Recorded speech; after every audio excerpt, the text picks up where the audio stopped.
Since the earliest records of history, we've known that humanity is divided between those who have and those who don't. As a child during the Great Depression, I became obsessed with understanding what set apart the successful from the financially unsuccessful. Being one of the latter, I wanted to grasp why so few could thrive in a country where success seemed within everyone's reach. For instance, I recently discovered, upon examining the United States statistical abstracts published by the Bureau of the Census, that only 10% of men aged 65 or older in this country have an annual income of $6,000 or more. Over 80% of all men in this age group have an annual income of less than $4,000. Only 7.6% have incomes between $7,000 and $10,000 per year, and just 3.7% have incomes of $10,000 or more per year. A man starts his professional life at 20 and often has over 40 years to achieve financial independence in the wealthiest country in the world. However, according to the statistics, only about 10 out of every 100 will be financially secure by age 65, and only about 4 out of every 100 will be financially comfortable. Now, why am I telling you this? How can you find out for yourself? Conduct your own research. Start on your neighborhood street any Saturday or Sunday and ask the man in each household 2 things. The first question is, what are you doing right now to increase your income, considering how much you want to earn? And if you receive blank stares in response, pose the second question, how much money do you plan to have at age 65? If the answer becomes too evasive, thank them and move on to the next house. Ask these 2 questions to 50 similar men until you're convinced that the reason why men don't earn more money during their careers and aren't financially independent at 65 is simply because they're selling themselves short. If they've done so, it's been without any constructive thought on the matter. It's as simple as that. Unfortunately, the reason why it's so easy to earn much more money than most men do in this country is that so few, very few, are doing it right.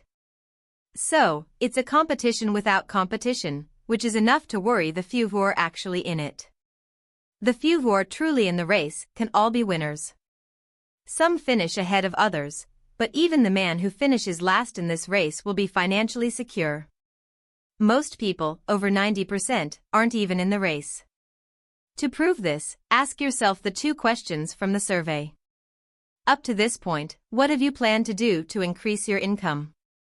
How much do you want to earn, and when did you decide you deserve to earn at 65? You see, people who earn large incomes aren't lucky, and they're not necessarily swindlers, as many of those without money like to claim. Nor are they necessarily smarter or more talented than their friends and neighbors. Nor do they possess knowledge of hidden secrets. And only very few were lucky enough to inherit wealth. Most people who earn a lot today started out just like you and me, and most other people.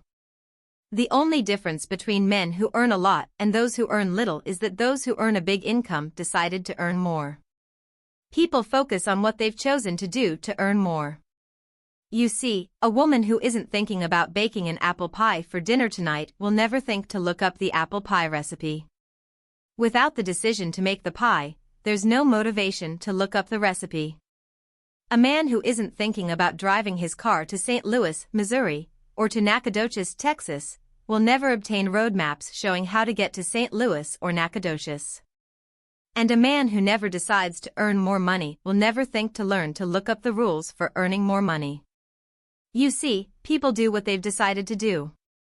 So, rid yourself once and for all of the old superstition that people who've earned a lot of money are special, lucky, resourceful, had money to start with, know someone, are smarter, or anything else. Those are excuses, all of which can be refuted 1,000 times over. The reason there are so many excuses out there is that men who failed to achieve financial freedom are rarely honest enough to simply admit they really didn't try, and they keep trying to justify their failure to stay stuck. They dream and rehash those old excuses. We're all self-responsible, but only the successful will admit it. I once had the opportunity to visit Charleston, South Carolina. I'd never been there before.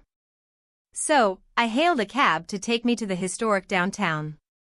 I especially wanted to see the battery, where that famous shot was fired at Fort Sumter. Along this beautiful road, some of Charleston's finest and oldest homes overlook the bay. I remarked to the cab driver about how beautiful the homes were, and he said, "Yes, some of those houses have 40 rooms." Then he thought for a moment and said, "And every one of them is owned by a swindler." That's how those without justify themselves, and there are many in life. I didn't say anything because I didn't feel entitled to advise him or try to straighten out his thinking. This is a free country, where, as long as you don't hurt others, everyone has the inalienable right to be as wrong as they want to be. If you belong to the group that needs to justify itself, don't read on. Be content with the justifications and stick with them.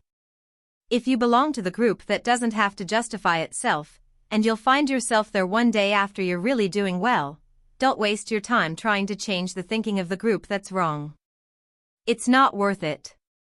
If you have anything more you believe in, you still don't. Our country is full of people who have. If you're not sure you're ready to commit, ready to fight for your fair share, or ready to earn a six-figure income, there's no reason to spend more time with you. But if you are, welcome to the club. I'll teach you how to leave the club of those who don't have and join the club of those who do. This transition, this decision, this change in life will happen when you choose the right direction in life. It will happen when you choose to move forward. The decisions made in the present will lead you to your destination. Only the present is important. The present, now. Regarding your future financial success, you should do this. You should do it because this is the only way to financial independence. You should do it because those who have are tired of supporting those who don't. Only those who have are willing to earn financial freedom. Only those who have make it happen. Those who don't just dream. The decision is yours. The plans are ready. What you decide to do today will lead you to your destination.